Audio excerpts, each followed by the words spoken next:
presentar al doctor Germán Camacho, quien nos acompañará en los siguientes minutos conversando sobre controversias y retos, haciendo puntualmente referencia hacia los retos que se deben dar en el lactante. El doctor Germán Camacho es infectólogo pediatra, trabaja en la Fundación Hospital Pediátrica de la Misericordia, en el Hospital Infantil Universitario de San José, es profesor de la Universidad Nacional de Colombia y actualmente es vicepresidente de ASIM para el periodo 2021 y 2023. Adelante, doctor Camacho, muchas gracias.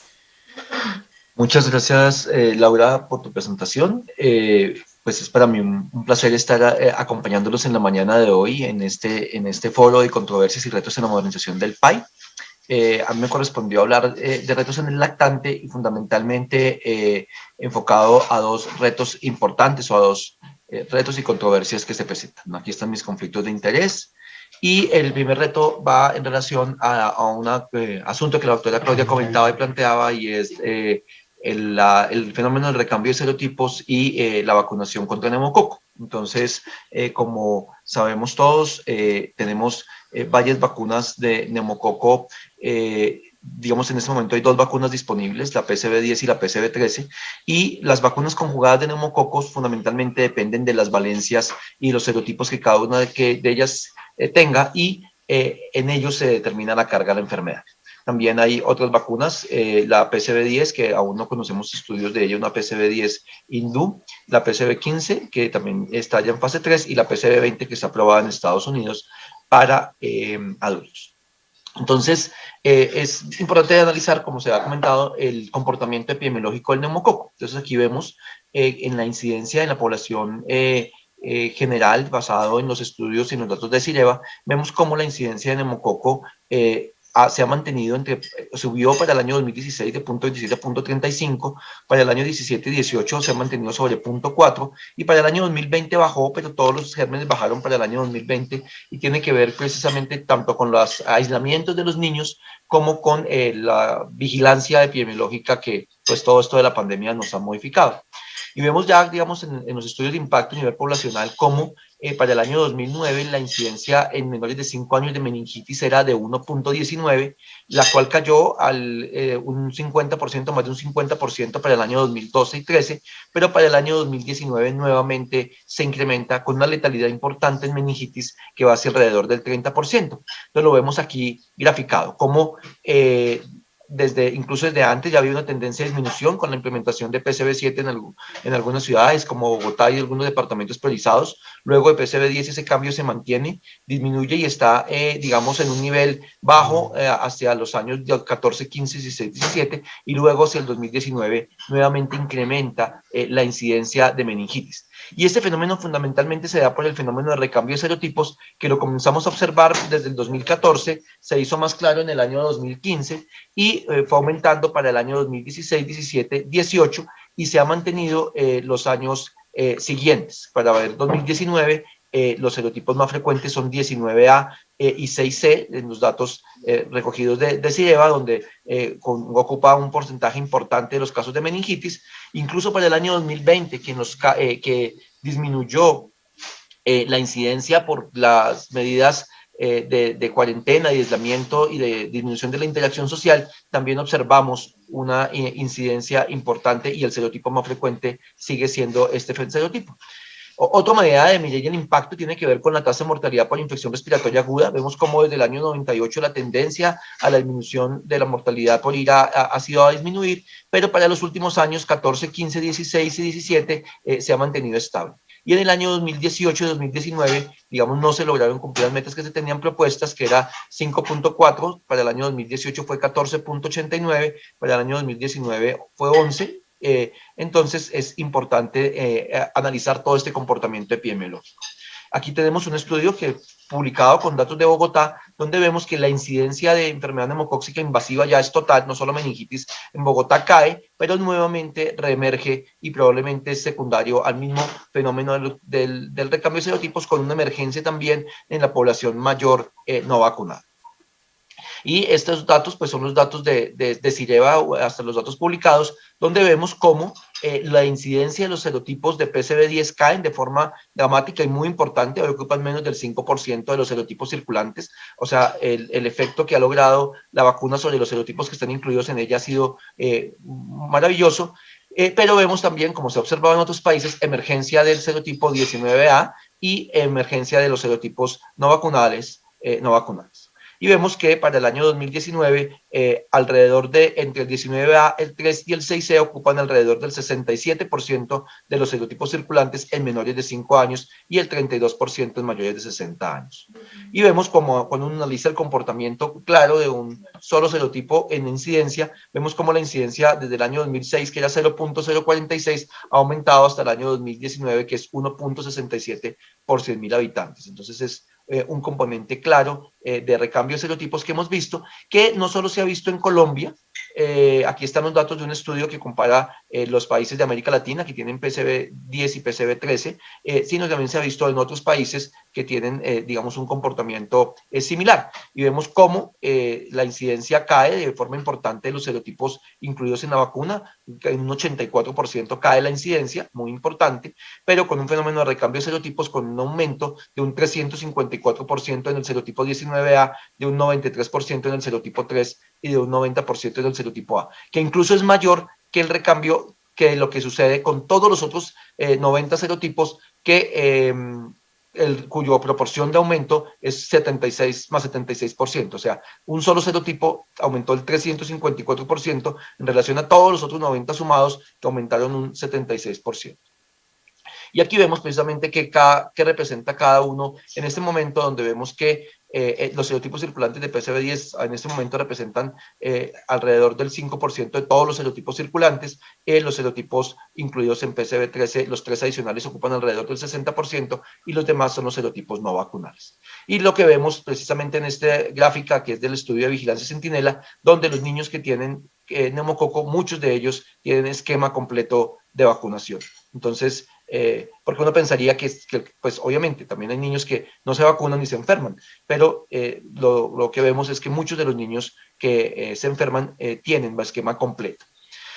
Y vemos que el comportamiento de los serotipos impactan sobre los días de estancia, alrededor un serotipo, por ejemplo, como el 3 puede ocupar alrededor de 21 días de estancia promedio, o en el 19 a 16 días de estancia, con una proporción alrededor del 50% de ingreso a UCI y con una letalidad que puede llegar a ser del 11%. Entonces, tiene un impacto importante en la salud y en los criterios de priorización que comentaba la doctora Cuellar en su excelente conferencia al comienzo de la jornada.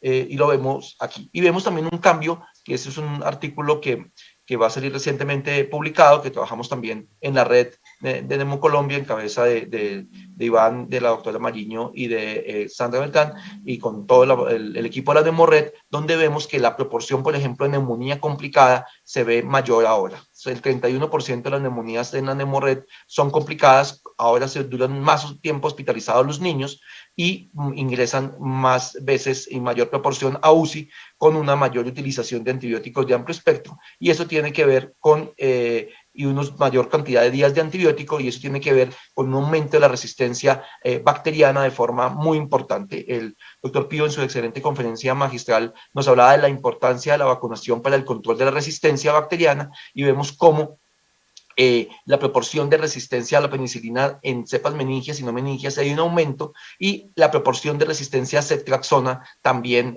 se ha visto un aumento muy importante.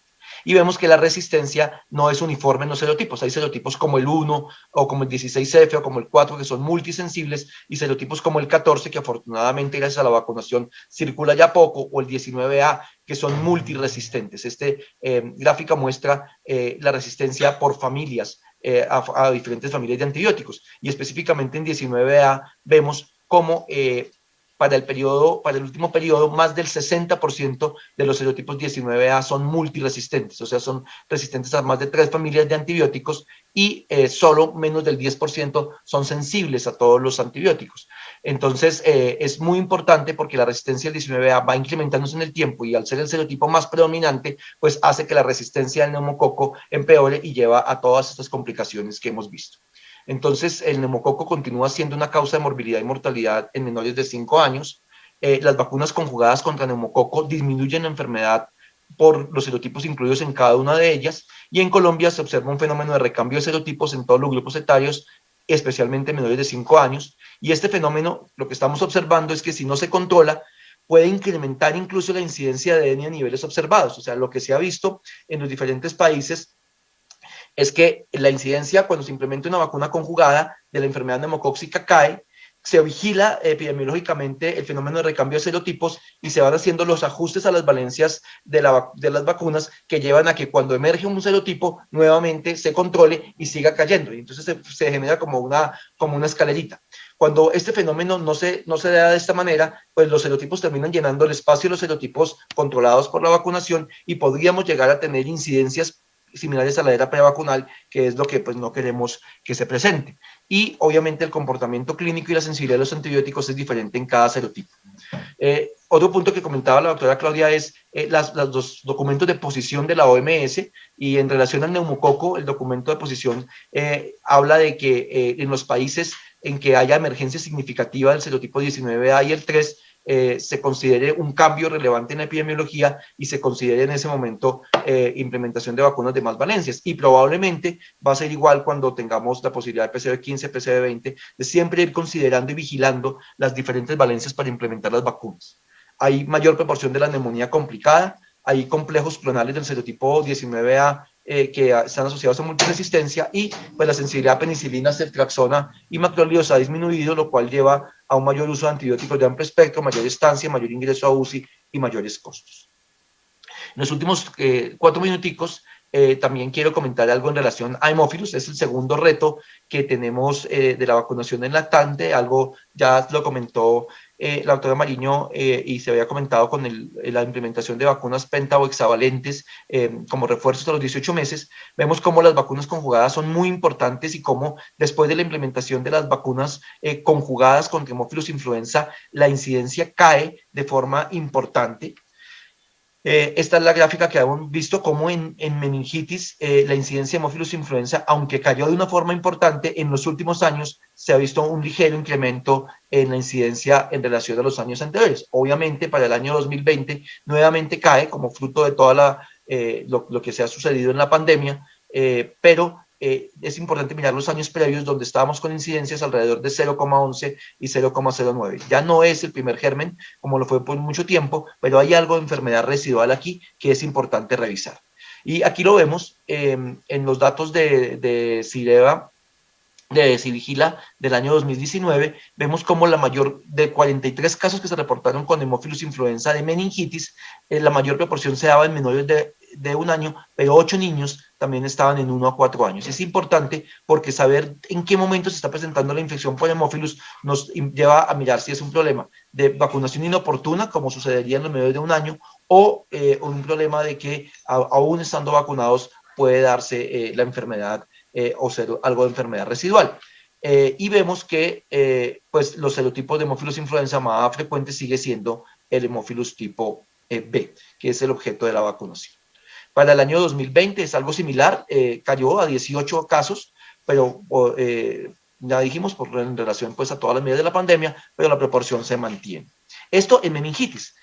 Y lo mismo, pues siendo el serotipo más frecuente el B. Pero cuando lo revisamos en el Centinela, el Hospital de la Misericordia es el Centinela de la Organización Mundial de la Salud, de la Organización Panamericana de la Salud, del Ministerio de Salud, del Instituto Nacional de Salud y la Secretaría de Salud de Bogotá, en un esfuerzo conjunto de todas estas entidades y de la institución misma. Desde el año 2016 hemos venido realizando la vigilancia Centinela de meningitis y neumonía.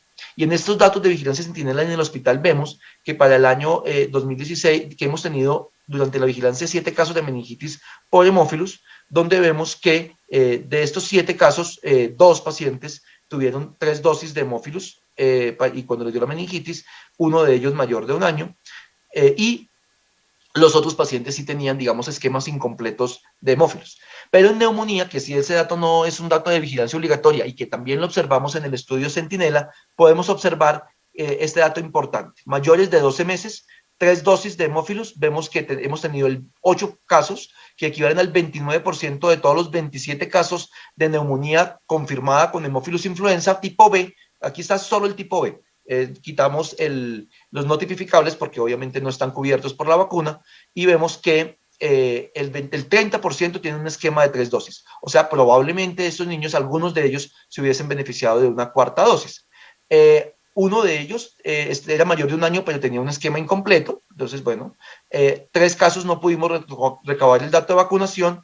Y en los menores de 12 meses, como se ve en la literatura, pues la mayoría de los niños no tienen, digamos, los que les da hemófilus es porque no tienen un esquema, no tienen ninguna vacuna o tienen un esquema incompleto de vacuna. 10 de los 15 niños que eran menores de 1 año tenían este comportamiento, 4 tenían 3 dosis, puede ser algo de enfermedad residual o les dio la enfermedad muy reciente de la tercera dosis y aún no tenían la inmunidad completa. Entonces es un dato importante porque no es un dato que está en digamos, en el sistema de vigilancia obligatorio y es un dato que aporta la vigilancia Sentinel.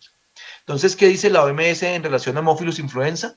Pues que realmente no hay una información suficiente y categórica para definir si el esquema 3+0, 3+1 o 2+1 es fuertemente, o hace una recomendación fuerte a favor de alguno de ellos.